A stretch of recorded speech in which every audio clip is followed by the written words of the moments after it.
I'm Harper Lewis, 34 years old, living in Seattle, Washington. By day, I'm the chief financial officer of a high-end interior design firm. By night, I'm Mason's wife, the college boyfriend I once believed was the love of my life. We had been together for 11 years, married for 6. There was a time I thought nothing could ever break the bond between us. But sometimes, the beginning of the end isn't a blowout fight or some earth-shattering betrayal. It's just a text preview on a locked screen. That morning, like any other, I got up earlier than Mason. While brushing my teeth in the bathroom, I saw his iPhone light up on the sink. A message popped up from a name I didn't recognize. Can't wait for the weekend. The cabin, wine, and that pink lace set. I'm counting the hours. I froze, not because the message was bold, but because it was real. I stood there, toothbrush in hand, foam dissolving in my mouth, feet cold against the tile. Behind the frosted glass door, I could hear water running down my husband's back as he showered, getting ready for work like it was any other day. And me, I couldn't take my eyes off the screen as it faded to black and unlocked the phone. I didn't need to. In that moment, what I felt wasn't shock. It was confirmation. I had suspected it for a while. Lately, Mason had been pulling the last-minute business trip excuse, leaving me alone in the once cozy house on empty weekends. He'd started bringing his phone into the shower, something he never used to do. His laptop had a new password. And those eyes that once looked at me with warmth now only glanced past me, like I was a painting on the wall he'd long grown tired of. I used to tell myself, don't be paranoid, Harper. Everyone gets tired after all these years. Don't make a scene over a look. But now, I just wanted to go back in time and tell myself, stop being stupid. I washed my face, dried my hands, and did my makeup like always. My hands didn't tremble. Instead, I felt a strange emptiness, as if I had just stepped out of my own life and was watching it from the outside. When I walked out of the bathroom, I saw Mason standing in front of the bedroom mirror, tying his tie. He glanced at me and smiled, just like every other morning. Maybe he hadn't realized that everything had changed the moment I read that message on his phone screen. This weekend, I have a client seminar in Portland, he said, adjusting his color. I'll be home late on Sunday. I nodded. Don't forget to bring a thick coat. It gets cold at night there, I replied, my voice flat without emotion. I didn't ask about the message. I didn't ask who was counting the hours. I didn't want to interrupt the carefully scripted act he'd put so much effort into, because in my mind, something else had already begun to take shape, and I wouldn't say a single word until it was finished. Mason always slept like a rock after his Thursday night tennis and 2 whiskeys. I knew that as well as I knew his fingerprint unlocked his right index finger. That night, once Mason had passed out, the scent of whiskey and shampoo still hanging in the air, I quietly took his phone, gently tilted his hand onto the sensor. Click! The screen lit up. A chill crept down my spine like the winter wind off the lake by the cabin where he once promised to build a balcony for us. The message about the pink lace set was just the surface. What I found was an entire secret life he'd been living, one I had no idea about. Her name was Claire Donovan, not some naive 20-something. Claire was a sales rep for a medical device company, about 38 years old, living in Tacoma.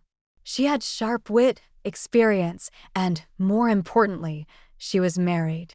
His name came up in an older message. Tyler will be in San Jose all week. The cabin's all ours. Tyler Donovan, her husband. I quietly Googled him, typed in his name, and there it was, his LinkedIn profile.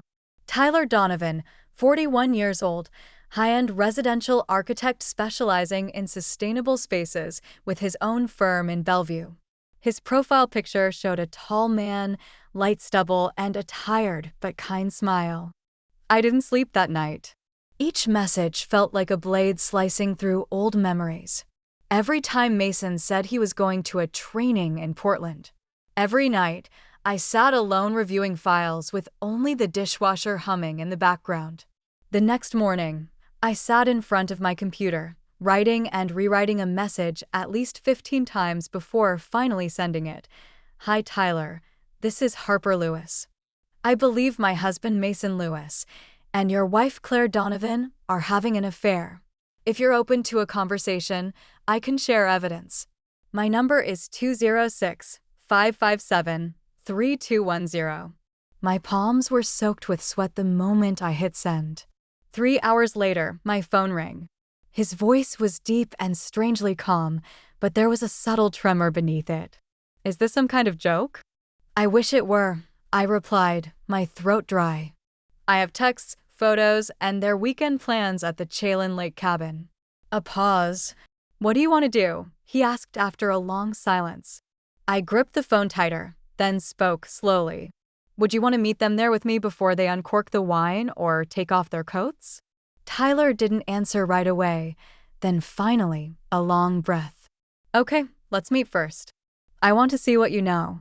We agreed to meet Saturday morning at a small cafe in Ellensburg, halfway between Seattle and Chalin.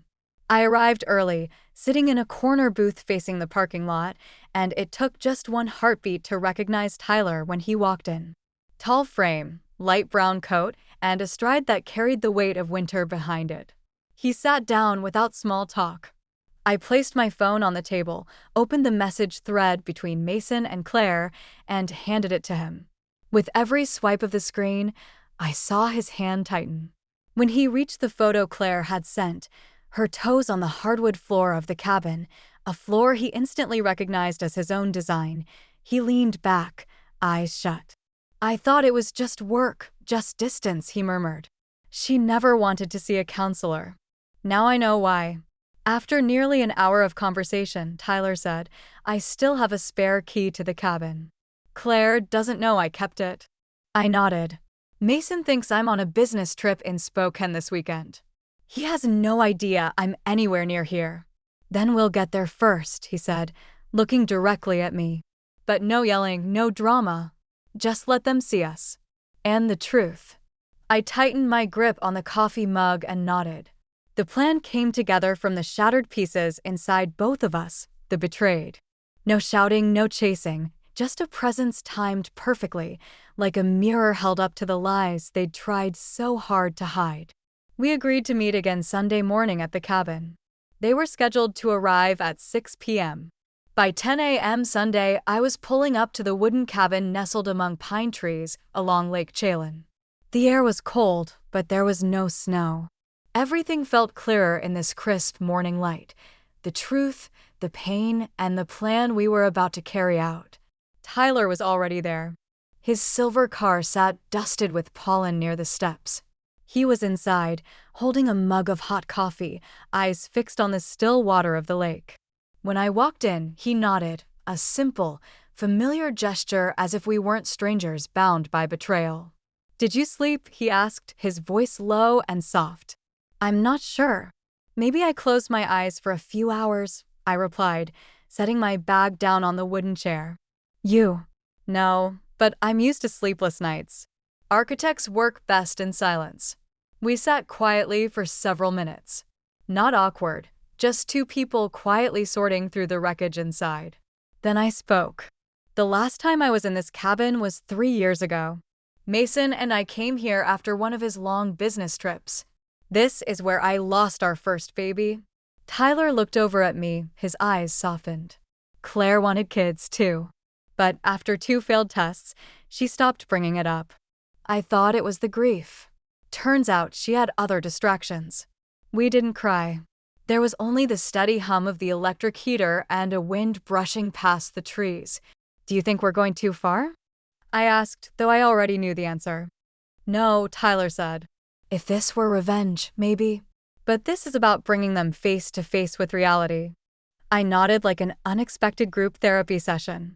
We started setting up the space, not as a trap, but as a staging of truth.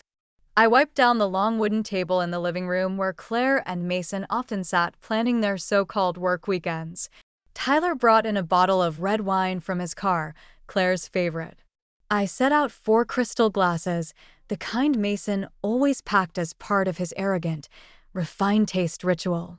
We arranged 2 chairs facing away from the front door so they'd have no choice but to face us as they entered. The lights were adjusted to a warm amber, not too bright to provoke tension, but clear enough to catch every facial expression. How do you think they'll react? I asked as we sat down, scanning the room like we'd just finished staging a play. Tyler shook his head. Claire will cry. Mason, I'm not sure. Maybe anger, maybe begging, but I guarantee he's not ready for the fact that both of us know everything.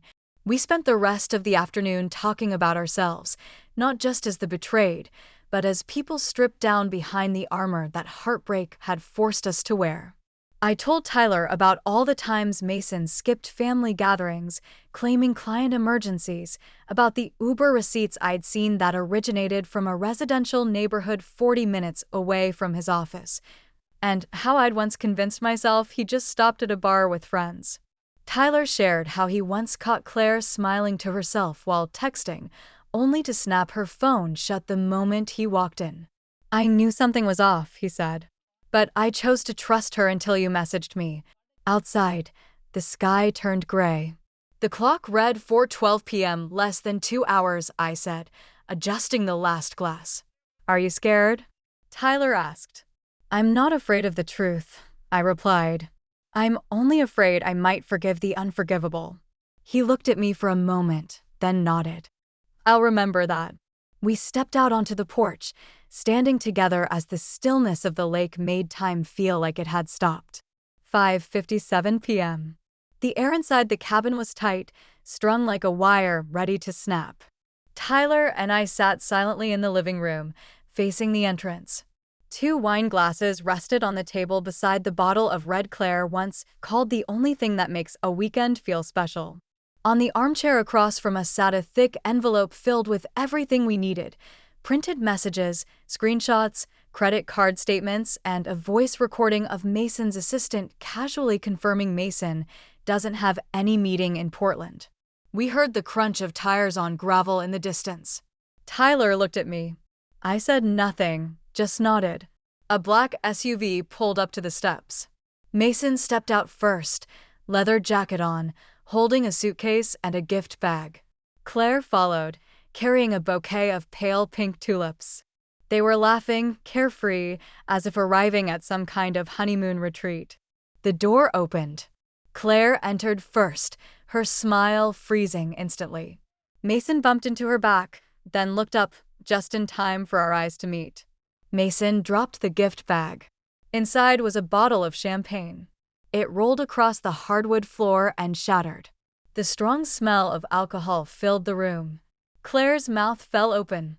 The flowers slipped from her hands, petals scattering wildly like a visual metaphor of what had just happened, an illusion blown apart. Welcome to your weekend getaway, I said, my voice light as a breeze. We've prepared wine, chairs, and the truth. Mason stood frozen, lips tightly pressed. Claire stepped back half a pace, her eyes darting to Tyler for help. Harper, it's not what you think, Mason began. It's not. I tilted my head. Then what about the texts about the cabin, the wine receipts, and the Uber confirmation to her neighborhood? Are those not what I think either? Tyler stood. And what about me, Claire? You said you were going to a seminar with a female coworker. You even texted, "Good night, miss you," before turning off your phone.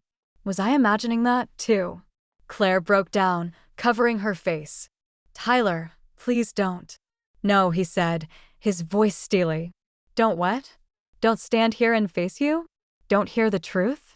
Don't watch my wife cheating in the very house I designed with my own hands. I stood and took the envelope from the chair beside me, placing it on the table. I didn't come here empty-handed, I said, my voice steady. I spent the last 48 hours gathering everything. Call history, messages, photos from the company wedding Claire and Mason both attended. The one Mason told me was just with the guys. Claire turned pale. Mason grabbed the envelope, flipped through a few pages, then threw it down after only seconds, his eyes bloodshot. You were spying on me? I looked at him directly. I was verifying the truth because I'd been suspicious for too long and because you were so careful. I had to be. Claire collapsed into a chair, hair disheveled, tears running down her cheeks. Tyler didn't move toward her. He turned away, staring out the window like he needed air. "Claire, how long?" he asked, still not looking at her. 7 months, she whispered. I felt a tight knot in my chest. Mason clenched his hands, stepping toward me as if to explain. "Harper, I was wrong. But that doesn't mean I stopped loving you." I stepped back. "If the love you're talking about is the kind that brings another woman to the same place where I lost our child, then you can keep it." The room fell into silence. I looked at Mason one last time. "You can choose to leave now or sit and hear this through. But if you think there's any chance for forgiveness, then you've completely misunderstood who I am." Tyler looked at Claire, then turned to me. "I need some air." I nodded. "So do I." We stepped out onto the porch, leaving behind 2 people breaking apart in the ruins of their lives. Outside, Lake Chalon was still calm like it had been that morning. But for me, the wind had started to rise. We returned to the living room in silence. Claire and Mason were still seated, neither looking at the other. The air was thick, heavy with things left unsaid. I pulled a chair across from Mason. Tyler sat beside me, staring straight at Claire. No one spoke. Not until I placed the second folder on the table did the atmosphere begin to shift. "Mason," I said, eyes fixed on him. "Have you ever told Claire why we've kept separate finances for the past 6 years?" He stiffened. "Harper, that's—" "I'll tell her," I cut him off. "Claire, maybe you didn't know, but Mason once racked up over $42,000 in gambling debt back in 2015. His parents quietly paid it off to avoid damaging his career. After that, I had to keep separate accounts, not because of distrust, but because I saw firsthand how much he could hide." Claire turned to Mason, stunned. "You never told me that." "Because it has nothing to do with what's happening today," Mason snapped. "Doesn't it?" I tilted my head, eyes locked on him. "You cheated on me and tried to justify it by saying I was too busy, too cold. But you forgot to tell your mistress that I've been the one carrying the financial load, paying this cabin's mortgage every month while you were lying and playing cards with your old friends in Tacoma." Mason lowered his head, saying nothing. Tyler now turned to Claire. "And you told me the bank delayed the roof repair loan, but the truth is you transferred nearly $10,000 to a rehab center in Spokane. The recipient, Jackson Donovan. That's your brother, right?" Claire looked overwhelmed, her face pale. "I didn't want you to worry." "No," Tyler said, voice steady but cold. "You didn't want to share the truth. You've been living 2 lives, one with me, one with Mason, and the worst part is both were built on secrets." The room fell silent. I nodded slightly, then said, "This is the only thing you 2 have in common. You've never been honest with either of us, and even with each other, it's just polished versions of yourselves." Claire burst into tears. "I never meant for it to go this far," she said. "But you let it," I replied. "I don't know what hurts more, being betrayed or realizing the person who betrayed you doesn't even have the courage to admit they were wrong." Mason looked at me, eyes red. "I'm sorry, Harper. Truly sorry." I looked back at him and said calmly, "Sorry doesn't change the truth. And love, if it ever existed, can't save a marriage that's rotted from the roots." Tyler stood up, no longer angry, just exhausted. "Claire," he said, "do you know what hurts the most? It's that you never once considered telling me the truth. That you thought I wasn't worthy of being trusted with what you were carrying." Claire said nothing, her face drenched in tears. I stood as well. "I didn't come here to get love back. I came here to reclaim the truth. And the truth is, Mason, you don't love me. You love the validation of being admired. Claire, you don't love Tyler. You love the feeling of escaping a life you didn't have the courage to face." I looked at both of them one last time, then said slowly, "Love isn't enough. Trust, respect, and honesty are the foundation of any real relationship.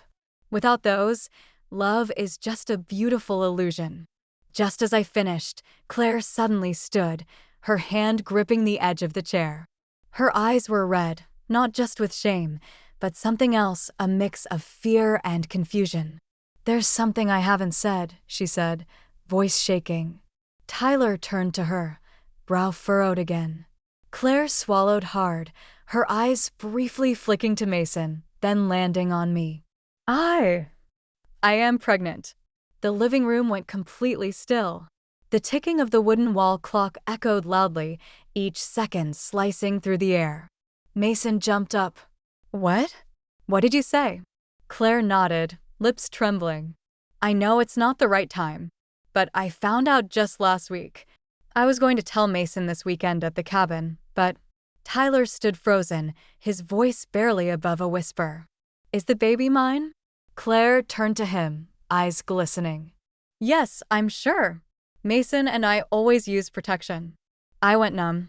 For a few seconds, my mind went blank, then quickly flooded with a storm of emotion. No one had prepared for this.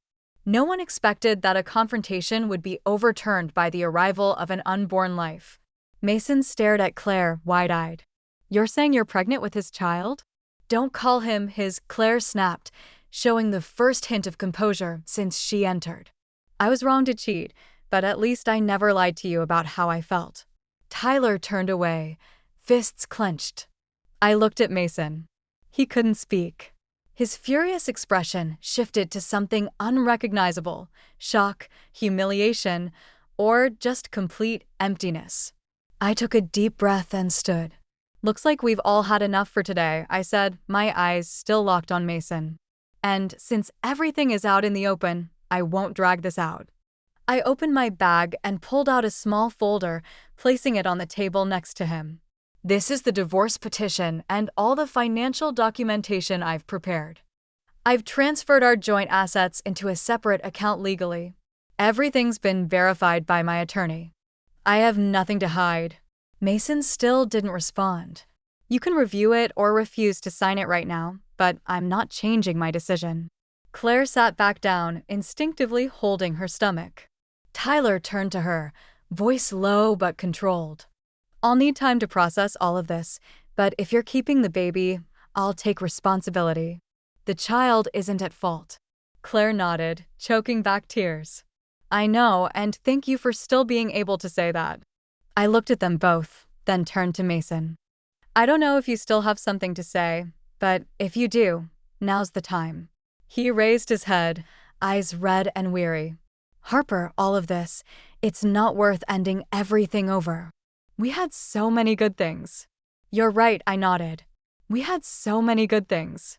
But the fact that you chose to trade it all away for some vague emotional thrill with someone who's not even honest with her own husband means I have to protect the rest of my life." Tyler stood, polite but firm. "I'll head to the car. Harper, if you need anything after this, call me.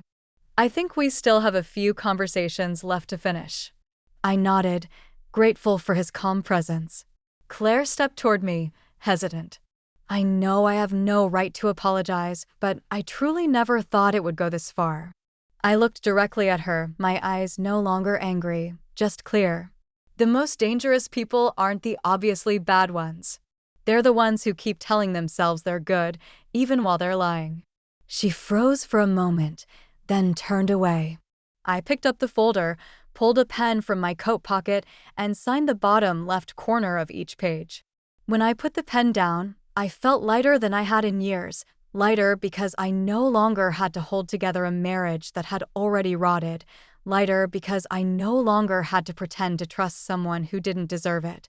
I looked up at Mason, the man who had once been my entire youth, the dream of a family I used to believe in. "Good luck," I said. "You're going to need more than that." Tyler and I left the cabin around 9 p.m. inside. Mason sat motionless in his chair, and Claire curled in the corner of the room, holding her stomach like the only thing left to cling to was the life she had just admitted was growing inside her. No one saw us out. No one needed to. We walked in silence, the crunch of dried leaves underfoot reminding us that a chapter had officially closed. Tyler opened the car door for me, then got into the driver's seat. Before starting the engine, he glanced over and asked softly, "Do you want to eat something?" "I know a little place in downtown Chalon that stays open late. Nothing fancy, but their chicken soup's pretty decent. I laughed, a hoarse, unexpected laugh, but a real one. Yeah, let's eat. I'm starving. We sat side by side in a small diner, the warm yellow light casting a gentle glow over the old wooden table. Neither of us tried to analyze what had just happened. Instead, we talked about quieter things, like how Tyler once considered quitting architecture to go to pastry school, or how I had dreamed of opening a bookstore cafe in Santa Barbara, but let it go after Mason called the idea unrealistic. After dinner, we said goodbye with a light handshake and a silent nod. We didn't become lovers, but that night, I knew I had gained something even more grounding, a friend, someone who had walked with me through the darkest night. 6 months later, I stood on the balcony of my small beach house in Port Townsend, holding a cup of hot tea, watching the waves crash against the shore. The divorce had been finalized in less than 2 months, thanks to my meticulous preparation, documents, evidence, and clearly defined assets. Mason didn't fight it, maybe because he knew the longer it dragged out, the more he stood to lose. I received the majority of the assets, including a one-time buyout for the old cabin, which I later sold back to Mason. I didn't need to keep a place filled with ghosts. Mason lost his promotion opportunity at the financial firm. His boss, BC, a strict but fair woman, found out about what happened through an internal company event. No one said anything officially, but gradually he was removed from big projects, from the next executive director. He became the guy overseeing Team B temporarily. Claire gave birth last week. Tyler texted me, "Baby's here, healthy, a girl. Emotions are all over the place, but we're trying." Attached was a photo, a tiny hand wrapped around Claire's finger and Tyler looking into the camera with a softness I'd never seen before. I don't know if they got back together as a couple, but clearly, they're learning how to be honest with themselves and each other, even if late. As for me, I live alone in a new house by the sea. It's not far from Seattle, but peaceful enough that I can hear the wind every morning. I changed jobs, no longer a CFO, but a freelance financial advisor working on my own schedule. No more packed meetings, no more midnight email chains. I've also learned how to unplug, how to rest, how to breathe. Tyler and I still keep in touch, not often, but consistently. Sometimes it's a quick, happy Thanksgiving, sometimes it's just saw a little French-style cabin in Oregon, made me think of you, beautiful, and sometimes it's a 15-minute call just to ask, "Are you doing okay?" I don't need anything more. We walked through one of the longest nights of our lives together, and even though neither of us says it, I know we're friends, a kind of friendship that needs no labels, just a look to understand each other. That evening, I sat on the front porch, holding my favorite book with a small music player beside me, softly playing a WC symphony. I didn't think about Mason anymore. No more pain, no more regret, only a quiet peace like the autumn sea. I had survived what once felt impossible, and, most importantly, I had found myself again. One early morning in March, just as the sun rose over the distant pine trees, I woke up earlier than usual, not because of an alarm clock, not for a meeting or a packed schedule. Simply because I wanted to enjoy the early moment of the day that I had missed for years. The light streamed through the glass windows, spilling across the living room of my small home on the bay in Port Townsend. The space was bathed in a soft golden hue, reflecting off the teacup in my hand, making everything feel strangely clear. I sat down in my familiar armchair, draped a light-knit blanket over my legs, and gazed out at the sea, gently lapping in the distance. My heart no longer felt heavy, and, most importantly, I no longer felt like the woman left behind. I had divorced and started a new life. Mason had once been a significant part of my world, but he wasn't the destination. He came into my life to teach me an expensive lesson, to wake me up and help me realize that trust should never be given to someone who doesn't know how to protect it. Love doesn't last when honesty is missing, and blind sacrifice only makes us forget our own worth. For years, I tried to be a good wife, successful at work, gentle in conversations, forgiving of flaws. But what did I get in return? A marriage filled with betrayal, a husband who no longer looked at me like a partner, but like someone planning his escape without being caught. Did it hurt? Of course. But the pain no longer drowned me. It had brought me back to shore. I had found myself more than ever before. I was no longer the woman sitting alone in the car, silently crying after realizing her husband changed his password, no longer blaming herself. Maybe I wasn't soft enough when he avoided holding her at night. No longer clutching a coffee mug each morning just to hear his words while feeling completely numb inside. I am steady now, clear, alert, and strong enough to walk away from anyone who no longer deserves a place in my life. I remember the last time I saw Mason. It was at a financial charity event in Seattle. He stood across the room with a glass of wine, watching me from a distance. He looked different, thinner, quieter. As I walked past him, he softly called, "Harper." I turned. "Hello, you look well," he said, hesitating. "I am well," I nodded. "I just wanted to say I'm sorry." I smiled. "I know, but you don't have to say it because that's the past, and I've chosen to live in the present." He nodded and stepped back. For the first time, I saw him as small. Every morning in my new home, I open all the windows to let the sunlight in. I keep pots of lavender along the porch and grow herbs just outside the kitchen. I started picking up what I once abandoned: an unfinished manuscript, a few pages of journaling, a letter to my 25-year-old self, naive but full of dreams. I began offering financial counseling for divorced women, not as a cold expert spouting numbers, but as someone who has lived it, who understands the fear and loss that come with starting over.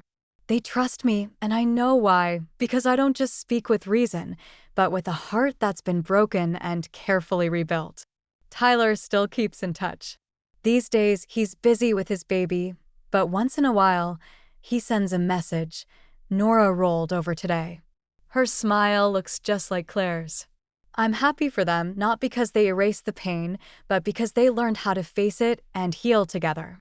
As for me, I'm not looking for new love. I'm not rushing into a relationship just to fill a void. I'm learning to love myself first, something I had forgotten for years. One weekend afternoon, I drove along the coastal road, playing an old playlist Mason used to call too sentimental. The music filled the car. "Dog Days Are Over" by Florence Welch. I smiled as the wind swept through my hair, not because the past had disappeared, but because I'd gone far enough from it to look back without hurting. I used to think losing someone you love was the end, but it's not. It's just the end of something that no longer served you, so you can begin something better.